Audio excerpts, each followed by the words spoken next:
नमस्कार. मेघाच खमंग recipes and all फनमध्ये तुम्हा सगळ्यांचं मनापासून स्वागत करते. आज आपण ज्वारीच्या पिठाचं थालीपीठ अगदी मऊ आणि खमंग कसं थापून घ्यायचं ते पाहणार आहोत. तर हे थालीपीठ अगदी मऊ करण्यासाठी काही टिप्स सांगितल्या आहेत. व्हिडिओ शेवटपर्यंत जरूर पहा. चला तर मग सुरुवात करूयात.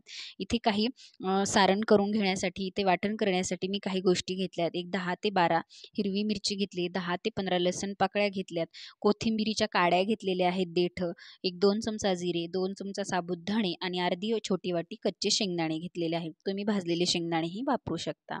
आता हे सगळं मिक्सरच्या भांड्यामध्ये आपल्याला काढून घ्यायचं आहे. हे पहा तुम्ही मिक्सरच्या भांड्यामध्ये काढून याचा आपल्याला अगदी जाडसर असं वाटण तयार करून घ्यायचं आहे. हे पहा तुम्ही सगळं मिक्सरच्या भांड्यात घातल्यानंतर यामध्ये एक चमचाभर एवढं मीठ घालायचं आणि मगच याला मिक्सरवरती फिरवून घ्यायचं आहे. बंद चालू या मोडवरती मिक्सर फिरवून घ्यायचं आहे.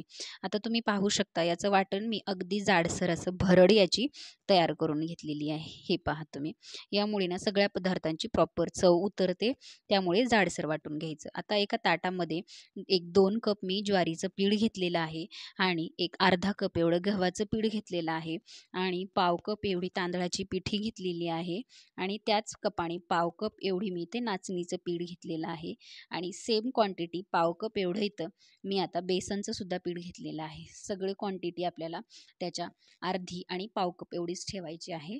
तर आता हे सगळं मिक्स करून घ्यायचं आणि यामध्ये बारीक भरपूर चिरलेली अशी कोथिंबीर घातलेली आहे मी आणि 2 मीडियम साईजचे कांदे बारीक कट करून घेतले ते सुद्धा घातले. तुम्ही तुमच्या आवडीनुसार यामध्ये भाज्या कमी जास्त करू शकता.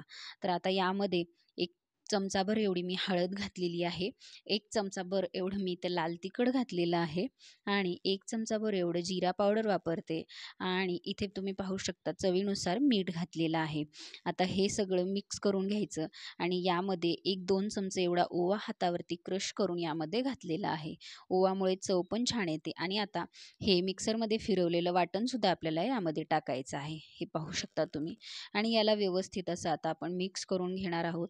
यामध्ये तुम्ही बारीक चिरलेली मेथी, बारीक चिरलेली पालक हे सुद्धा वापरू शकता किंवा कांद्याची पातही घालू शकता.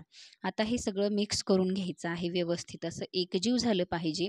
मसाले, पावडर मसाले वगैरे सगळं एकमेकांना लागलं पाहिजे. हे पहा तुम्ही आणि आता यामध्ये मी एक पळीभर एवढं मी तेल कच्चं घातलेलं आहे. हे आपलं कच्चं साधं शेंगदाण्याचं तेल आहे, तुम्ही कुठलंही वापरू शकता. आता हे मिक्स करून घ्यायचं आणि मिक्स करून झाल्यानंतर थोडंसं पाणी घालून याचा आपल्याला सैलसर असा गोळा करून घ्यायचा आहे. गोळाने घट्ट करून घ्यायचा नाही, नाहीतर आपलं थालीपीठ हे कडक होतं, मऊ होत नाही. त्यामुळे गोळासुद्धा मऊ सैलसरच करून घ्यायचा आहे. हे पहा आता यावरती एक पळीभर पुन्हा तेल घालते आणि अर्ध्या तासासाठी याला रेस्टवरती ठेवून देते. जर अर्ध्या तासासाठी ठेवणं शक्य नसेल तर तुम्ही लगेच सुद्धा करू शकता, काही हरकत नाही.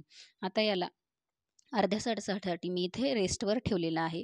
पुन्हा काढून घेऊयात आणि एका वाटीमध्ये पाणी घेतलेलं आहे, तुम्ही पाहू शकता. आता हे पाणी आपल्याला हाताला लावण्यासाठी आहे. हाताला पाणी लावायचं आणि यामधला एक पोर्शन असा काढून घ्यायचा. हे पहा आणि याचा गोळा तयार करून घ्यायचा. तुम्हाला लहान मोठं तुमच्या आवडीनुसार गोळे तयार करून घेऊ शकता. माझ्या हाताला काहीच चिटकलेलं नाही आहे.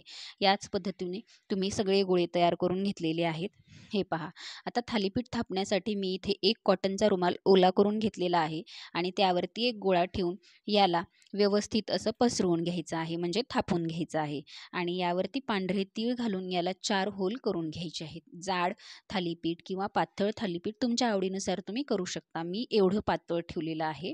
हे पहा आता याला 4 होल करून घ्यायचे आहेत आणि आता थालीपीठ टाकतोय आपण. हे पहा तर याला असं अलगद उचलायचं आणि गॅसवरती तेल टाकून तवा तापत ठेवलेला आहे. तर यावरती मीडियम हीटवरतीच तवा तापवून घ्यायचा आणि यावरती हा रुमाल असा सोडायचा, अलगद रुमाल टाकायचा आणि याच्या कुठल्याही एका बाजूने रुमाल असा अलगद काढून घ्यायचा. यामुळे थालीपीठ चिकटत सुद्धा नाही. आता काढून घेतल्यानंतर रुमाल यावर ह्या होलमध्ये आपल्याला तेल टाकायचं आहे. हे पहा जेणेकरून थालीपीठ आपलं तळाशी चिकटणार नाही. आता तेल टाकून झाल्यानंतर एक 5 मिनटं याला वाफू द्यायचं असंच आणि याच्या उलट दिशेने याला पुन्हा परतून घ्यायचं आहे. हे पहा तुम्ही आता याच्या उलट दिशेने मी परतून घेतलेलं आहे आणि इथे उलट पुलट बाजूंनी परतून घेतल्यानंतर दोन्ही बाजूंनी खमंग असं भाजून घ्यायचं थालीपीठ आणि बघा तुम्ही बघू शकता रंग खूप छान आलेला आहे. तर याच पद्धतीने सगळे थालीपीठ आपल्याला करून घ्यायचे आहेत. दुसरं थालीपीठही अगदी तशाच पद्धतीने करायचं आहे. ओला रुमाल करून घ्यायचा, पुन्हा एक गोळा ठेवायचा, थापून घ्यायचं, पांढरे तीळ घालायचे आणि त्याला 4 होल करून घ्यायचे आहेत आणि तेल तापत ठेवायचं. त्यावरती तव्यावरती तेल घालायचं आणि पुन्हा थालीपीठ सेम पद्धतीने टाकून घ्यायचं आहे. हे पहा तुम्ही. आता थालीपीठ टाकून घेतल्यानंतर सेम पद्धतीने रुमालसुद्धा अगदी एका कुठल्याही बाजूने सुरुवात करायची काढायला आणि रुमाल काढून घ्यायचा आहे. या होलमध्ये आता आपल्याला तेल घालून घ्यायचं आहे. हे पहा, तेल घालून झाल्यानंतर 5 मिनिटे थालीपीठ तसंच वाफू द्यायचं आणि याच्या दुसऱ्या बाजूने परतून घ्यायचं. बघा तुम्ही किती सुंदर खरपूस असे लाल रंगावरती आपले थालीपीठ तयार झालेले आहेत. तर व्हिडिओ आवडला तर लाईक, शेअर आणि सबस्क्राईब करायला अजिबात विसरू नका. सबस्क्राईब या बटनासमोर जी बेल आयकॉन आहे ती सुद्धा प्रेस करा, म्हणजे आपले नोटिफिकेशन सगळ्यात अगोदर तुम्हाला येतील. हे पहा आणि अगदी मऊ धपाटे तुम्ही सुद्धा करू. पुन्हा एकदा भेटूयात नवीन एका रेसिपीसोबत. तोपर्यंत